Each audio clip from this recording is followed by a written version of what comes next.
বিষয় রয়েছে। হঠাৎ স্কুল বন্ধ রাখতে নতুন ঘোষণা আসতে পারে। শিক্ষার্থীরা তোমরা ঠিকই শুনেছ, হঠাৎ স্কুল বন্ধ রাখতে নতুন ঘোষণা আসতে পারে। দেখো, হঠাৎ কেন স্কুল বন্ধ রাখা নিয়ে হামের প্রকোপ না কমা পর্যন্ত স্কুল বন্ধ রাখতে হাইকোর্টে রিট করা হয়েছে 2 এপ্রিল, যেটা তোমাদেরকে আমরা আগেও জানিয়েছিলাম যে আইনজীবীরা জানিয়েছিল।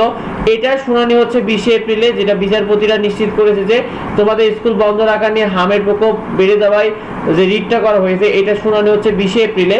তো ইতিমধ্যে বর্তমানে দেশ জুড়ে আবারও নতুন আতঙ্কের নাম সংক্রামক ব্যাধি হাম। সারা দেশে কিন্তু আবার ব্যাপকভাবে এটা ছড়িয়ে পড়েছে, এই ছোঁয়াছড়ি রোগটি। তো স্কুল বন্ধ রাখতে কি কি কারণ হতে পারে শিক্ষার্থীরা, ওই রিটের নোটিশে কিন্তু বলা রয়েছে যে সময় মতো টিকাদানে নিশ্চিত করতে ব্যর্থতা, সেই সাথে বলা হয়েছে টিকার প্রাপ্যতা বজায় রাখতে না পারা, অর্থাৎ টিকা ঠিকমতো বজায় রাখতে না পারা, এবং স্বাস্থ্যসেবা ও সুবিধা জরুরি সাড়া প্রদানের যে ঘাটতিটা হয়েছে, এগুলো সংবিধানের স্পষ্ট লঙ্ঘন হয়েছে। যার কারণে তারা বলছে যে স্কুল বন্ধ রাখতে ইতিমধ্যে এটা শুনানি হতে যাচ্ছে শিক্ষার্থীরা। সেই সাথে স্কুল বন্ধ রাখা নিয়ে চূড়ান্ত সিদ্ধান্ত বিষয় নিয়ে হামের প্রকোপ বেড়ে যাওয়া স্কুল বন্ধ করে তোমাদের অনলাইন ক্লাসের নির্দেশনা চেয়ে রিটের শুনানি করতে চেয়েছে তারা বলেছে, এবং এটি স্কুল বন্ধে নতুন ঘোষণা আসতে পারে।